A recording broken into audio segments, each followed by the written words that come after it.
حافظو علی الصلوات، نمازوں کی نگہبانی کرو۔ دیکھیں رکوع چل رہا ہے، طلاق اور عدت کے معاملات، اور پھر طلاق کی صورت میں مہر کتنا دینا ہے، لیکن یہاں پر نمازوں کا ذکر ہوا۔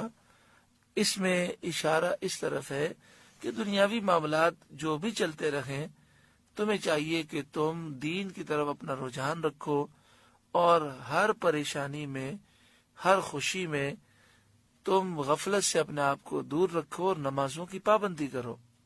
حافظو علی الصلوات، سب نمازوں کی حفاظت کرو۔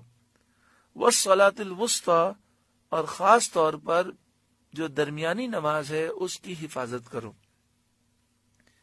ساری نمازوں کی حفاظت ضروری ہے، لیکن خاص طور پر صلاۃ وسطی کا ذکر کیا گیا۔ اب اس میں کئی اقوال ہیں کہ صلاۃ وسطی سے کون سی نماز مراد ہے۔ بعض کہتے ہیں فجر کی نماز مراد ہے، وہ اس طرح کہ مغرب اور عشاء دو نمازیں فجر سے پہلے آ گئیں، اور دو نمازیں فجر کے بعد ہیں، ظہر اور عصر، تو لہذا فجر جو ہے درمیانی نماز ہے۔ بعض نے کہا کہ نہیں، عصر جو ہے درمیانی نماز ہے، یہاں عصر مراد ہے۔ وہ اس طرح کہ فجر، ظہر، عصر، مغرب، عشاء نمازوں کے جب نام لیے جاتے ہیں تو اس طرح لیے جاتے ہیں، تو اس میں درمیانی نماز عصر کی نماز ہے۔ بعض نے ظہر کو درمیانی کہا، بعض نے مغرب کو کہا، بعض نے عشاء کو کہا، مختلف انداز سے اس کی کاؤنٹنگ کرنے کی وجہ سے۔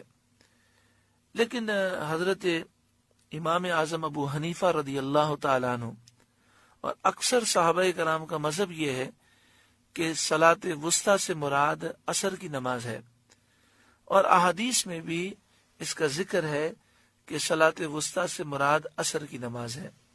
اس کی دلیل یہ ہے کہ بخاری شریف کتاب التفسیر باب قولی حافظوا علی الصلوات والصلاۃ الوسطی، حضرت علی رضی اللہ تعالیٰ عنہ سے روایت ہے، ان نبی صلی اللہ علیہ وآلہ وسلم قال، نبی اکرم صلی اللہ علیہ وآلہ وسلم نے ارشاد فرمایا، یوم الخندق، غزوہ خندق کے موقع پر۔ غزوہ خندق کے موقع پر کافروں نے مدینہ شریف پر حملہ کیا، اور ان کے پہنچنے سے پہلے مدینہ شریف کے ارد گرد خندقیں، بڑے بڑے گڑھے کھود لیے گئے۔ کافر اندر نہیں آ سکے، لیکن انہوں نے مدینہ شریف کا محاصرہ کیا، اور کئی دنوں تک یہ محاصرہ چلا۔ اس دوران ایسا ہوا کہ ایک دن کافروں نے ایک خندق کو عبور کر لیا اور بڑا سخت حملہ کیا، اور یہ حملہ اتنا شدید تھا کہ مسلمان ظہر، عصر اور مغرب تین نمازیں نہ پڑھ سکے، اور یہ نمازیں قضا ہو گئیں۔ پھر نبی اکرم صلی اللہ علیہ وآلہ وسلم نے عشاء کے وقت میں یہ ساری نمازوں کی قضا پڑھنے کا حکم دیا، چونکہ ایک شرعی عذر تھا جس کی وجہ سے نماز قضا ہوئی اور سب کی قضا ہوئی تھی، تو اس لیے یہ نمازیں جماعت سے ادا کی گئیں۔ حضرت علی رضی اللہ تعالیٰ عنہ نے اسی بات کو روایت فرمایا کہ نبی اکرم صلی اللہ علیہ وآلہ وسلم نے یہ فرمایا تھا یوم الخندق، خندق والے دن۔ پھر اس دن جو نمازوں کی قضا کی گئی وہ اس طرح کی گئی کہ حضرت بلال نے پہلے ظہر کی اذان دی، پھر ظہر کی اقامت ہوئی، اور نبی اکرم صلی اللہ علیہ وآلہ وسلم نے ظہر کی نماز پڑھائی۔ پھر جیسے ہی ظہر کے فرض سے فارغ ہوئے، حضرت بلال رضی اللہ تعالیٰ عنہ نے عصر کی اذان دی، عصر کی اقامت ہوئی اور عصر کی جماعت ہوئی۔ پھر مغرب کی اذان، اقامت اور مغرب کی جماعت، پھر عشاء کی اذان اور عشاء کی اقامت اور عشاء کی جماعت ہوئی۔ تو نبی اکرم صلی اللہ علیہ وآلہ وسلم نے اس موقع پر اپنے دکھ کا اظہار فرمایا، چونکہ نمازیں قضا ہوئیں، تو ظہر، عصر، مغرب یہ تین نمازیں قضا ہوئیں، لیکن خاص طور پر آپ صلی اللہ علیہ وسلم نے صلاۃ وسطی یعنی عصر کا ذکر فرمایا۔ اپنے دکھ اور کافروں پر جلال کا آپ نے اس طرح ذکر فرمایا، حبسونا عن صلاۃ الوسطی حتی غابت الشمس۔ آپ نے فرمایا کہ ان کافروں نے ہمیں جنگ میں مصروف رکھا، یہاں تک کہ ہماری عصر کی نماز صلاۃ وسطی قضا ہو گئی، سورج ڈوب گیا۔ مَلَأَ اللَّهُ قُبُورَهُمْ وَبُيُوتَهُمْ أَوْ أَجْوَافَهُمْ شَقَّ يَحْيَى نَارًا۔ اب صلی اللہ علیہ وآلہ وسلم نے اس طرح دعا کی کہ اللہ تعالیٰ ان کی قبروں کو آگ سے بھر دے، ان کے گھروں کو آگ سے بھر دے۔ جو راوی ہیں حضرت یحییٰ، ان کو شک ہے کہ بیوتہم فرمایا یا اجوافہم فرمایا۔ اگر بیوتہم ہو تو معنی یہ ہے کہ ان کے گھروں کو آگ سے بھر دے، اگر اجوافہم پڑھیں تو اس کے معنی یہ ہے کہ اللہ تعالیٰ ان کے پیٹ کو آگ سے بھر دے۔ دوسری حدیث پاک جس سے یہ تائید ہوتی ہے کہ صلاۃ وسطی نماز عصر ہے، ترمذی شریف کتاب التفسیر باب ومن سورۃ البقرہ، حدیث نمبر 2994، عن سمرۃ بن جندب رضی اللہ تعالی عنہ، حضرت سمرہ بن جندب رضی اللہ تعالی عنہ راوی ہیں، ان نبی اللہ، بے شک نبی کریم صلی اللہ علیہ وآلہ وسلم نے قال فرمایا، صلاۃ الوسطی صلاۃ العصر، صلاۃ وسطی صلاۃ عصر ہے۔ دعا کریں اللہ تبارک و تعالی ہمیں تمام نمازوں میں خوش و خضوع نصیب فرمائے، خاص طور پر نماز عصر کا خاص اہتمام ہمیں کرنے کی توفیق عطا فرمائے، اور اس میں جو ہم نے کوتاہیاں کی اللہ تعالی معاف فرمائے۔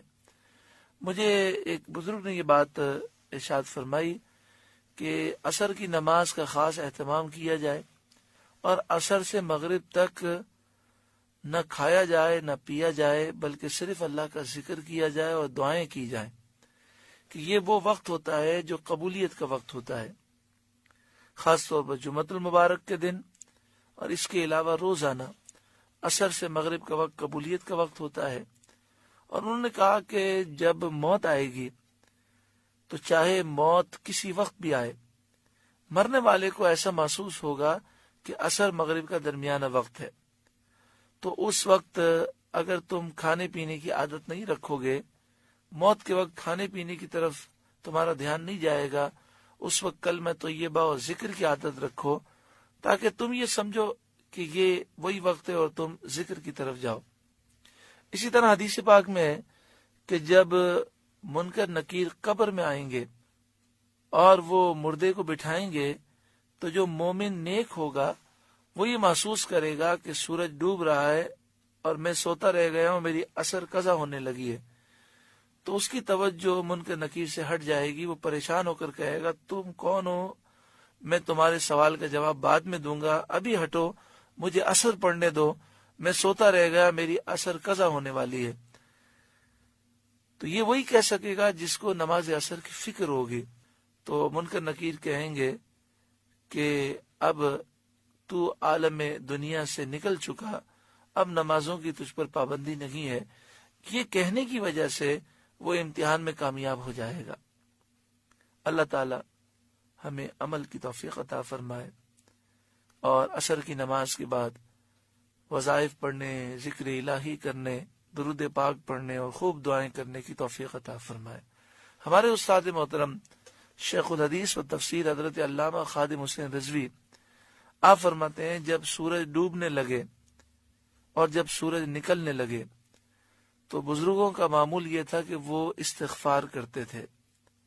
تو فضیلت اس بات کی ہے کہ جب سورج ڈوب رہا ہو یا سورج نکل رہا ہو، اور اسی طرح صبح صادق کا جو وقت ہو، اس وقت کثرت سے استغفار کرنی چاہیے، یعنی اپنے گناہوں پر معافی مانگنی چاہیے۔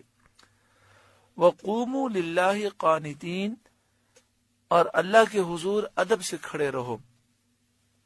بخاری شریف کتاب التفسیر باب قوله وقوموا للہ قانتین، عن زید بن ارقم رضی اللہ تعالی عنہ قال، حضرت زید بن ارقم رضی اللہ تعالی عنہ سے روایت ہے، آپ نے فرمایا کننا نتکلم فی الصلاۃ، ہم نماز میں پہلے باتیں کیا کرتے تھے، یکلم احدنا اخاہ فی حاجتہ، ہم میں سے کوئی اپنے بھائی سے نماز میں گفتگو کرتا۔ ایک دوسری حدیث پاک میں اس طرح ہے کہ جب کوئی نماز میں شامل ہونے لگتا تو جو لوگ نماز پڑھ رہے ہوتے ان سے پوچھتا کہ کون سی رکعت ہے، تو وہ نماز کے دوران گفتگو کرتے، سلام کا جواب بھی دیتے، لیکن نمازیں ٹوٹتی نہیں تھیں۔ حتی نزلت هذه الآیہ، یہاں تک کہ یہ آیت نازل ہوئی، حافظوا علی الصلوات والصلاة الوسطی وقوموا للہ قانتین، یعنی فرمایا گیا کہ اللہ کے حضور ادب سے کھڑے رہو۔ فَأُمِرْنَا بِالسُّکُوت، تو ہمیں خاموش رہنے کا حکم دیا گیا، یعنی نبی کریم صلی اللہ علیہ وآلہ وسلم نے پھر یہ تاکید فرما دی کہ اب نماز میں بات کرنے کی اجازت نہیں، اب نماز میں جو گفتگو کرے گا اس کی نماز ٹوٹ جائے گی۔ وَقُومُوا لِلَّهِ قَانِتِينَ، اللہ کے حضور ادب سے کھڑے رہو۔ جب نماز کے لیے کھڑے ہوں یہ تصور ہو کہ میں اللہ کے حضور حاضر ہوں۔ جب یہ تصور غالب ہوگا تو ظاہر میں بھی ادب ہوگا اور دل میں بھی ادب ہوگا اور توجہ اللہ کی طرف ہوگی۔